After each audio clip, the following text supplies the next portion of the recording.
तो भाई देखिए 7 विकेट से ऑस्ट्रेलिया ने हरा दिया है इंडिया को पहले ओडीआई में, जो कि बहुत ज़्यादा डोमिनेटिंग वे में हराया है ऑस्ट्रेलिया ने हमें। एंड डोमिनेटिंग में क्यों कह रहा हूँ, बिकॉज हेजलवुड और स्टार्क क्या फॉर्म लेके आए थे, जहर गेंदबाजी करी है दोनों ने मिलके। इंडिया की बैटिंग के टाइम 4 या 5 बार बारिश आई थी एंड डीएलएस से जो ओवर्स थे वो रिड्यूस होते चले गए। पहले जो था 50 ओवर से 49 हुआ, बिकॉज 10-20 मिनट तक बारिश हुई थी कंटिन्यूसली।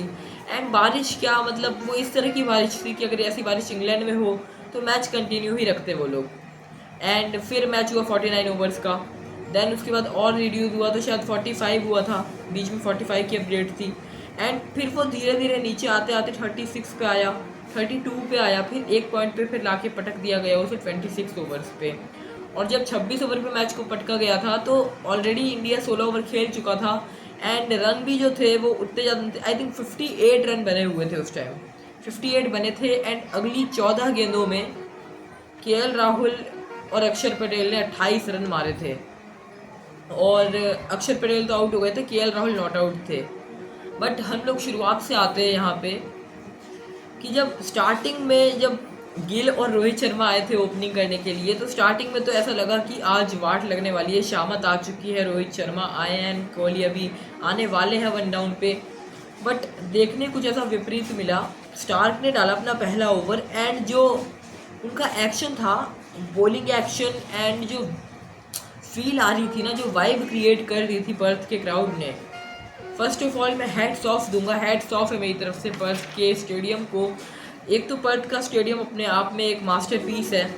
एंड जो वेन्यू पे वाइब बन गई थी, 39,000 का अटेंडेंस था आज पहले ओडीआई में, जो कि एक बहुत ही ह्यूज नंबर है, जो कि आईसीसी फाइनल्स में भी कभी कभी हमें नहीं देखने मिलता है। बट अब हम लोग आते हैं मैच की तरफ। पहले ओवर में स्टार्क ने दिखा दिया था कि आज उनके स्पेल में क्या हमें देखने मिलने वाला है। जो उनकी पहली 3 बॉल थी, अगर आप वो अभी अगर रिपीट देखो, मैं यहाँ वीडियो चला सकता हूँ, आई थिंक कॉपीराइट आ जाएगा, बट मैं आपको बता दे रहा हूँ कुछ स्क्रीनशॉट्स के साथ कि जिस तरह से बॉलिंग करी थी स्टार्क ने, पोएट्री हो रही थी मोशन में। सटीक बॉल की लेंथ के साथ स्टार्क बॉलिंग कर रहे थे एंड मारना उस पॉइंट पे इजी नहीं था, बिकॉज पर्थ की जो पिच थी, आज पार्थिव पटेल ने बताया था पिच रिपोर्ट में कि बॉल जो है वो स्किड करके आएगा, बाउंस होगा बहुत ज़्यादा।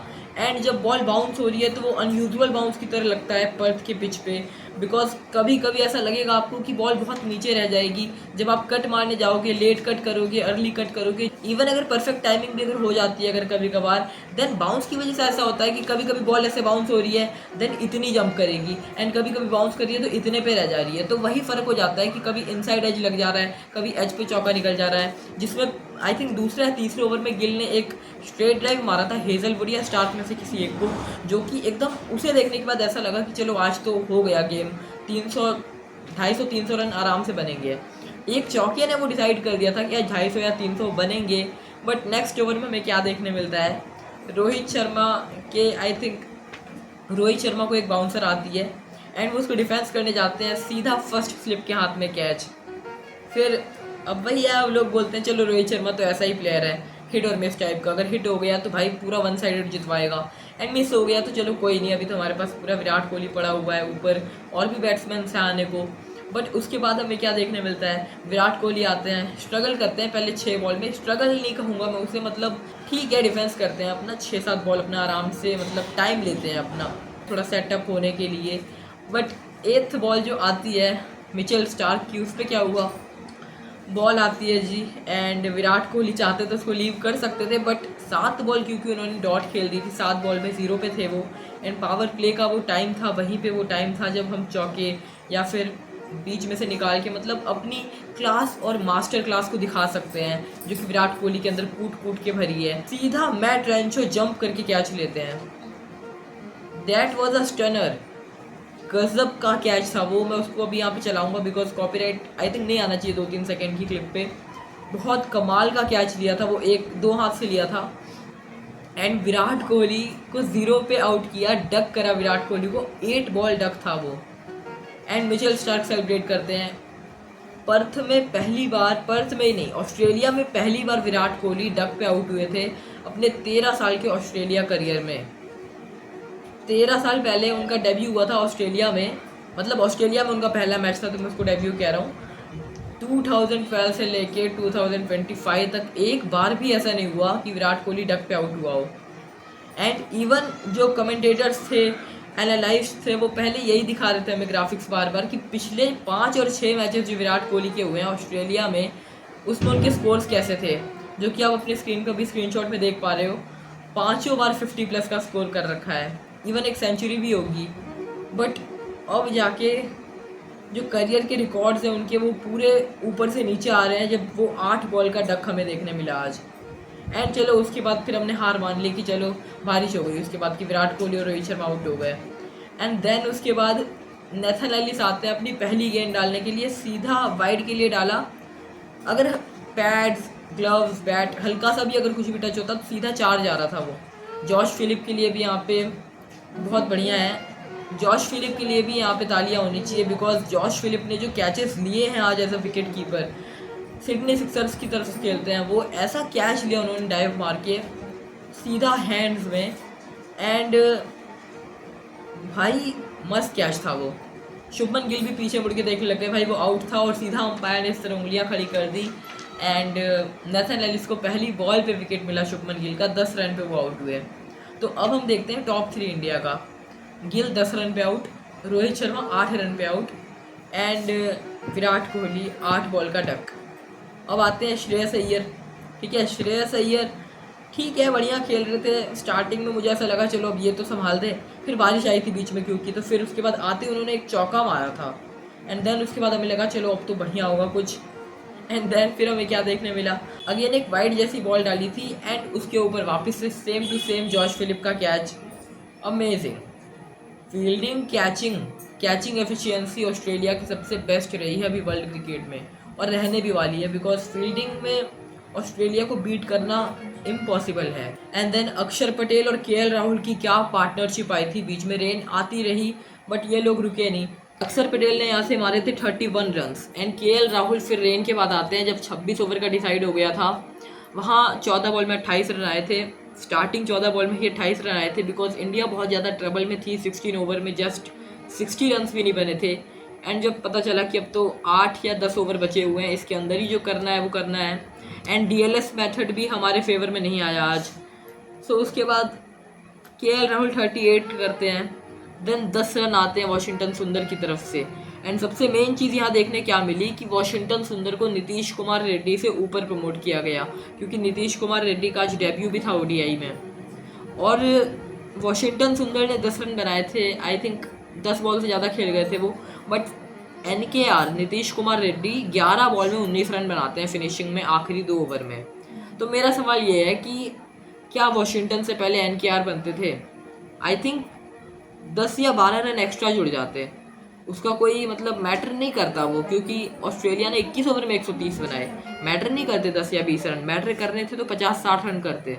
लेकिन जो चीज़ है यहाँ पे कि एनकेआर को वॉशिंगटन से ऊपर प्रमोट करना चाहिए था, ये मेरा मानना है। बाकी वॉशिंगटन भी ठीक है, बट एनकेआर का अगर तुमने डेब्यू करवाया है तो उसको भेजना भी तो चाहिए ना। अब एनकेआर अच्छा लगता है क्या 8 नंबर पे आप भेज रहे हो? ये टेस्ट क्रिकेट तो है नहीं कि आप नीचे भेज रहे हो उनको। वॉशिंगटन से तो आई थिंक ऊपर ही भेजना चाहिए था। यही एक बहुत बड़ा कंट्रोवर्शियल पॉइंट है आज के मैच का। हर्षित राणा के फिर एक आते हैं, अर्शदीप रन आउट हो जाते हैं, एंड फिर लास्ट में मोहम्मद सिराज आते हैं, नॉट आउट जाते हैं। फिर वो एनकेआर ने सबसे ज़्यादा इम्प्रेस किया 11 बॉल में 19 रन के साथ। तो देख के मतलब ऐसा लगा कि अगर कभी इंडिया ऐसे अर्ली विकेट्स अगर खो देती है, अगला मैच जैसे है उसमें अगर अर्ली विकेट्स भी जाते हैं, तो आई थिंक एनकेआर को ये लोग 6 नंबर पे भेज सकते हैं, जो कि केएल राहुल और अक्षर पटेल के साथ थोड़ी पार्टनरशिप कर सकें बीच में। तो इस तरह से पहला इनिंग जाता है। एंड ऑस्ट्रेलिया के इनिंग में फिर रेन नहीं आया, बिकॉज पता नहीं इसका रीज़न क्या है। 6 बज गए थे आई थिंक लोकल टाइम वहाँ पे, एंड ट्रेविस हेड ने वहाँ पे हार्ट अटैक दे दिया कि भाई 8 रन पे खेल रहा है, अभी 2 ओवर हुए नहीं, ट्रेविस हेड 8 रन पे खेल रहे हैं। ठीक है, वहाँ पे बढ़िया प्लान बनाया वहाँ पे शुभमन गिल ने, रोहित शर्मा ने, विराट कोहली ने। एक गुड लेंथ बॉल डालते हैं वो, ट्रेविस हेड ट्राई करते हैं खड़े खड़े उसको कट करने का छक्के के लिए, एंड अर्शदीप सिंह की बॉल पे हर्षित राणा ने एक जोरदार कैच लिया जो कि फुल्ली प्लान था अगर आप उसको देखोगे तो। एंड क्या कमाल का विकेट था वहाँ, ऐसे मतलब अर्शदीप ने सेलिब्रेट किया इस तरह करके। एंड वहाँ ऐसी फील आई कि चलो अगर यहाँ से 2-4 विकेट अगर मिल जाते हैं 30 रन के अंदर, अगर 4-5 विकेट अगर हो जाते हैं, देन तो फिर इम्पॉसिबल है ऑस्ट्रेलिया का वहाँ से निकलना। बट ऑस्ट्रेलिया टीम ही ऐसी है जिसके 50 रन के अंदर 3 गिरे या 4 गिरे या 7 गिर जाएं, 7 गिर जाएंगे तो मैक्सवेल जैसा कोई आएगा और 201 मार के जाएगा। एक विकेट गिरा वहाँ पे, मिचेल मार्श ने वहाँ पे मतलब छूटने नहीं दिया मैच को अपने हाथ से। वहाँ 2-3 छक्के, मतलब ऐसा रहा कि अगर मैं 10 बॉल डॉट खेल रहा हूँ तो अगली 3 बॉल पे 3 छक्के मार के उसको 18 तक लेके जाना है। एंड मार्च के अगर आप रन देखोगे तो 46 रन बनाए उन्होंने, जिसमें 4 या 5 छक्के थे उनके, जो कि ये बताता है कि उन्होंने सिंगल डबल में उतनी डील नहीं करी। वो डिफेंसिव खेल रहे थे, बट जहाँ मारना चाहिए वहाँ उन्होंने चार्ज किया था इंडियन बॉलर्स को। एंड ट्रेविस हेड का तो 8 रन पे आउट हो गए थे वो। एंड उसके बाद मैथ्यू शॉट आते हैं, थोड़ा स्ट्रगल करते हैं, वो भी 8 रन पे आउट हो जाते हैं। फिर आते हैं जॉश फिलिप विकेट कीपर, वो करते हैं 37 रन्स, जो कि बहुत ही क्रूशियल टाइम पे आए थे। अगर वहाँ एक विकेट आती तो शायद ऑस्ट्रेलिया फंस सकती थी या एक चांस मिल जाता था हमें। बट वहाँ पे जॉश फिलिप ने क्या किया, 30-35 बॉल में 37 रन बनाए, जो कि बहुत ज़्यादा इंपॉर्टेंट थे वहाँ पे, बिकॉज ऑस्ट्रेलिया 26 ओवर में 131 चेज कर रहा था, जो कि 5 रन डीएलएस से कम हो गए। इंडिया ने बनाए थे 136 या 35 रन, 131 बनाने थे। एंड 26 ओवर का मतलब आप समझ ही रहे हो, 156 बॉल मिलती है, 156 बॉल में 131 रन बनाने थे, जिसमें ऑस्ट्रेलिया ऑब्वियसली सफल हो गई। एंड उसके बाद आते हैं एंडिंग में मैट रेंशो, जो कि 27 बॉल में 21 रन बनाते हैं खींच के। That was good. तो ऑस्ट्रेलिया का ओवरऑल अगर हम लोग बात करें तो ऑस्ट्रेलिया ने अच्छा क्रिकेट खेला है आज। जॉश हेजलवुड ने 7 ओवर डाले, 7 ओवर का स्पेल, कमाल का स्पेल था वो। एंड मिचेल स्टार्क की तो बात ही क्या कहनी है, बंदा ओल्ड हो गया, बट दिल जो है ना, दिल में आज भी क्रिकेट बॉलिंग दौड़ती है। आज उनसे पूछा गया मैच के पहले कि आपकी मेन प्रायोरिटी क्या है, मतलब आपने T20 से भी रिटायरमेंट ले ली, तो ओडीआई का आपका क्या सीन है, ओडीआई में क्या आप 2027 तक को एम कर रहे हो। उन्होंने कहा था कि मुझे नहीं पता कि ओडीआई वर्ल्ड कप का क्या सीन है मेरा, बट टेस्ट क्रिकेट को मैं मेन प्रायोरिटी मानता हूँ। अपनी एशेज होने वाले हैं दिसंबर में, नवंबर में, तो भाई मानना पड़ेगा यार, मिचेल स्टार्क को तो मेरी तरफ से फुल्ली एकदम सैल्यूट है। मिचेल स्टार्क जैसा बॉलर अनप्लेएबल हो जाता है कभी कभी। मिचेल स्टार्क को आप हल्के में नहीं ले सकते। मैं मानता हूँ कभी कभी ऐसा होता है कि मिचेल स्टार्क को कोई कोई बैट्समैन आके पीट जाते हैं, बट इसका मतलब ये नहीं है कि मिचेल स्टार्क कमज़ोर हो गया। रोहित शर्मा ने, आपको याद होगा, T20 वर्ल्ड कप में आड़े हाथों ले लिया था पैट कमिंस और मिचेल स्टार्क को। आई थिंक 25 से भी ज़्यादा रन आए थे मिचेल स्टार्क वाले ओवर में। बट अगेन अगर आप देखोगे तो मिचेल स्टार्क आज भी ओन करते हैं इंडियन बैट्समैन को। मैं ये नहीं कह रहा, आप जैसे आप अब एशिया कप हुई थी अभी, उसमें पाकिस्तान को हरा दिया इंडिया ने, देन बहुत ज़्यादा मतलब हल्ला हुआ कि भाई ऐसे कर रहे हो, आप ऐसे कर रहे हो। ठीक है, वो तो पाकिस्तान वाले हैं ही कैसे, उसके बारे में तो मुझे बोलने की ज़रूरत ही नहीं है। बाकी ठीक है, आपने अपना एटीट्यूड दिखा लिया, बट आपको रेडी रहना है कि आपके सामने जब ऑस्ट्रेलिया, इंग्लैंड को तो हटाओ चलो ठीक है, ऑस्ट्रेलिया जैसी, खासकर ऑस्ट्रेलिया ही टीम अगर आपके सामने आती है, देन आपको करके दिखाना है परफॉर्म। बिकॉज आज नहीं करोगे तो कब करोगे? क्या फ़ायदा आपका वेस्ट इंडीज़ के सामने खूब बढ़िया से जीतने का।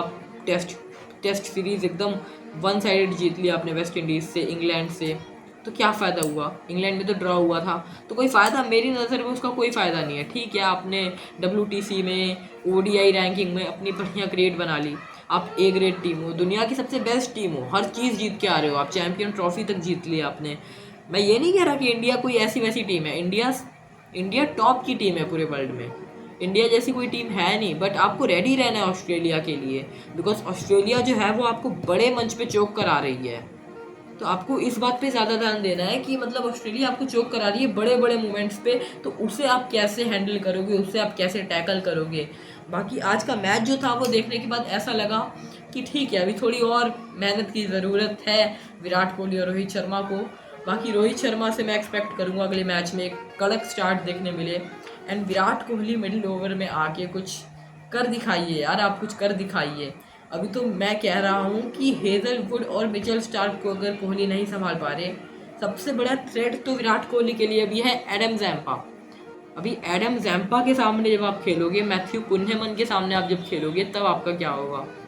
Virat Kohli is a legend, Virat Kohli के पास ऐसी 82 सेंचुरीज नहीं है, लेकिन आपको जाते जाते प्रूव करके जाना पड़ेगा कि आप क्यों एक लेजेंड हो। आप ये नहीं कर सकते कि आपने स्टार्टिंग में 82 सेंचुरीज मारी भाई अपने 15-20 साल के करियर में, बट एंडिंग के टाइम कुछ ऐसा हो रहा है कि आप स्ट्रगल करते करते जा रहे हो। अच्छा नहीं लगता यार देखने में ये सब। तो इस बात पे थोड़ा ध्यान देना होगा विराट कोहली को। बाकी टीम इंडिया को मेरी तरफ से बेस्ट ऑफ लक है अगले मैच के लिए, जीत के आना है आपको। और आज इंडिया विमेंस और इंग्लैंड विमेंस का भी मैच है जो कि अभी लाइव चल रहा है, अभी मैं देखूंगा। एंड अगर अच्छा रिजल्ट आता है, जो कि पॉजिटिव रिजल्ट ही आएगा, इंडिया बॉलिंग कर रही है अभी, इंग्लैंड बैटिंग कर रही है, मैंने स्कोर नहीं देखा अभी, बट होपफुली इंडिया जीतनी चाहिए इसमें भी, विमेंस भी जीतेंगी। हमारी छोरियाँ छोरों से कम है कि, लेकिन इंडिया के मेंस को थोड़ी सी अभी और प्रैक्टिस की ज़रूरत है। कि प्रैक्टिस तो देखो भाई, फिर वही घूम के आ गई बात की प्रैक्टिस, चलो प्रैक्टिस नहीं रुकनी चाहिए कभी भी। ऑस्ट्रेलिया को अगले मैच में हमें हराना है एंड थर्ड ओडीआई भी जीतना है टू प्रूव देम कि इंडियंस उन्हें हरा सकते हैं। बिकॉज बीजीटी में भी हम लोग जीत के नहीं आ रहे, वहाँ भी हम लोग हार के आ रहे हैं। एंड अगर ऐसा ही चलता रहा तो यहाँ फिर मैं रूड हो जाऊँगा थोड़ा सा, कि विराट कोहली और रोहित शर्मा को पोस्ट करना पड़ेगा that we are retiring from ODI one day internationals. So ठीक है, best of luck to team India for next ODI against Australia on 23 October. फिर से हम उठेंगे सुबह 9 बजे उसी जज्बे के साथ, इसी जर्सी में, to support our team. Virat Kohli की सेंचुरी आ रही है अगले मैच के अंदर, mark my words, Rohit Sharma और विराट कोहली ताबड़तोड़ खेलने वाले अगले मैच के अंदर। एंड ऑस्ट्रेलिया हारेगी भी उस मैच को। So best of luck to team India. मैं मिलता हूँ आप सभी से अगली वीडियो के अंदर बहुत ही ज़्यादा जल्दी। लाइक कर देना आप वीडियो को अगर आपको वीडियो पसंद आई होगी। आज के मैच के रिगार्डिंग आपके क्या कमेंट्स हैं, आप क्या कहना चाहते हो, जो भी है आपके मन के अंदर, उसे कमेंट सेक्शन में ला के फोड़ दो। एंड मैं मिलता हूँ आप सभी से अगली वीडियो के अंदर बहुत ही ज़्यादा जल्दी। Bye bye.